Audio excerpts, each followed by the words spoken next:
नमस्कार दोस्तों, जय माता दी। अगली युद्धकांड रामायण में आप सबका स्वागत है। तो चलिए वीडियो शुरू करते हैं। पिछली युद्धकांड में माता सीता ने लक्ष्मण जी को कहा कि वो अग्नि प्रज्वलित करें, आज्ञा दी उन्हें। तो इसकी अगली युद्धकांड में इसके बाद जब अग्नि पूरी भव्यता के साथ प्रज्वलित हो उठी तो सीता जी ने पहले श्री राम की प्रदक्षिणा की। इसके बाद अग्नि के सामने हाथ जोड़कर खड़ी हुई और फिर उन्होंने ब्राह्मणों व देवताओं को प्रणाम किया। इसके बाद माता सीता ने अग्निदेव से प्रार्थना करते हुए कहा, हे अग्निदेव, मेरा हृदय कभी भी श्री राम से विमुख नहीं हुआ, इसलिए कृपया करके मेरी रक्षा करें। यद्यपि मैंने कभी भी मन, कर्म या वचन से उनके प्रति अपनी निष्ठा में कमी नहीं की है, परंतु तब भी वह मुझ पर कलंक लग जाने का आरोप लगा रहे हैं। इसलिए तीनों लोकों में सबसे प्रतापी हे अग्निदेव, मैं आपसे विनती करती हूँ कि आप मेरी पवित्रता के साक्षी बने। यह कहकर माता सीता ने अग्नि की प्रदक्षिणा की।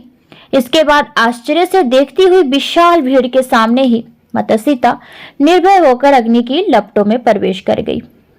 चमचमाती लपटों के अंदर चमकते हुए स्वर्ण आभूषणों से सुसज्जित माता सीता के कुंदन के समान दमकने लगे।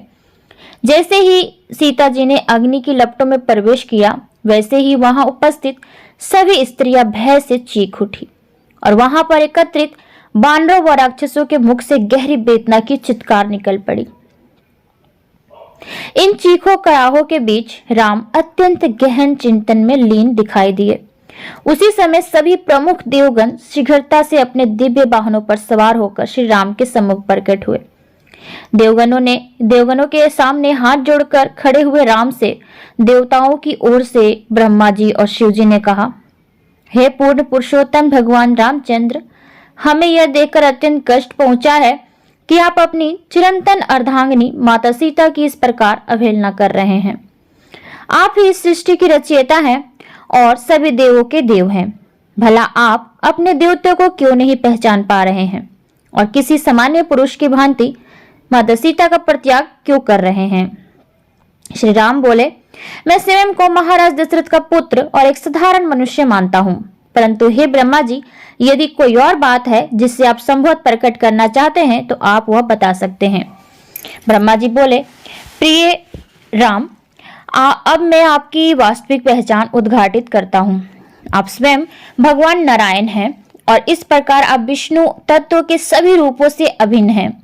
आप मूल रूप से पुरुषोत्तम भगवान श्री कृष्ण के मानव अवतार हैं और इस प्रकार आप ही समस्त कारणों के कारण हैं। आप सृष्टि के आदि रूप हैं और समस्त देवता गण आपके ही अंश हैं, या दूसरे शब्दों में कहें तो वे आपके चिरंतन सेवक हैं। सीता अन्य कोई नहीं वरन परम सौभाग्य की देवी माता लक्ष्मी हैं। आप दोनों ने धरती पर रावण का संहार करने के लिए अवतार लिया है।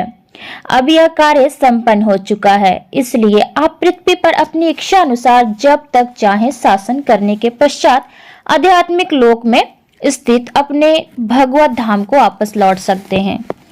जैसे ही ब्रह्मा जी ने बोलना समाप्त किया, वैसे ही अग्निदेव माता सीता को अपने हाथों में उठाकर लपटों के बीच से प्रकट हुए। जब अग्निदेव ने सीता को राम के समक्ष रखा तो सभी लोग यह देखकर आश्चर्यचकित हो उठे कि सीता के देह चमकदार लाल वस्त्रों, आभूषणों व केशों पर अग्नि से तनिक भी जलने का कोई चिन्ह तक नहीं था। संपूर्ण ब्रह्मांड में साक्षी रहने की अपनी अद्वितीय क्षमता के कारण अग्निदेव ने घोषणा की, हे राम, यह है आपकी प्रिय पत्नी सीता। यह पूर्णतः पवित्र है और उनमें लेश मात्र भी पाप नहीं है। सीता कभी भी मन, वचन या यहाँ तक कि दृष्टि से भी आपसे विमुख नहीं रही है, तो भला कर्म से विमुख होने का प्रश्न ही कहाँ उठता है।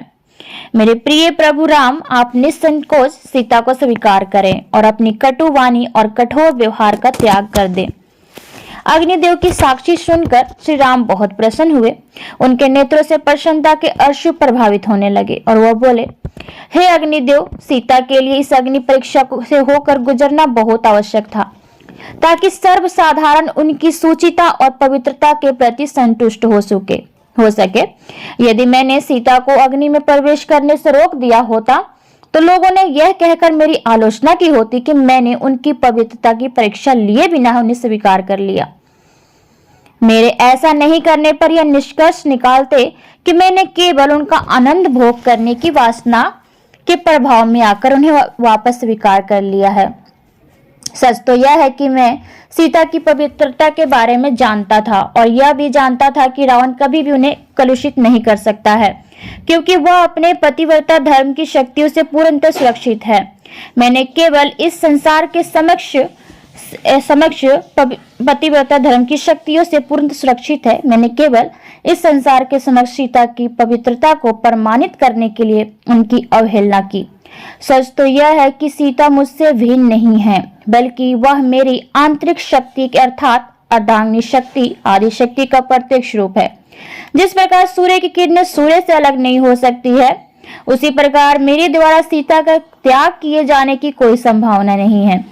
वास्तव में सीता के साथ हुए पुनर्मिलन के कारण श्री राम को अत्यधिक आनंद प्राप्त हुआ, क्योंकि उनकी समस्त लीलाएं उनकी आंतरिक शक्ति की ही अभिव्यक्तियां थी और आध्यात्मिक संबंधों का आस्वादन लेने के लिए इस प्रकार से कार्य कर रही थी। तो मिलते हैं आपसे अगली वीडियो में, तब तक के लिए आज्ञा दीजिए। धन्यवाद।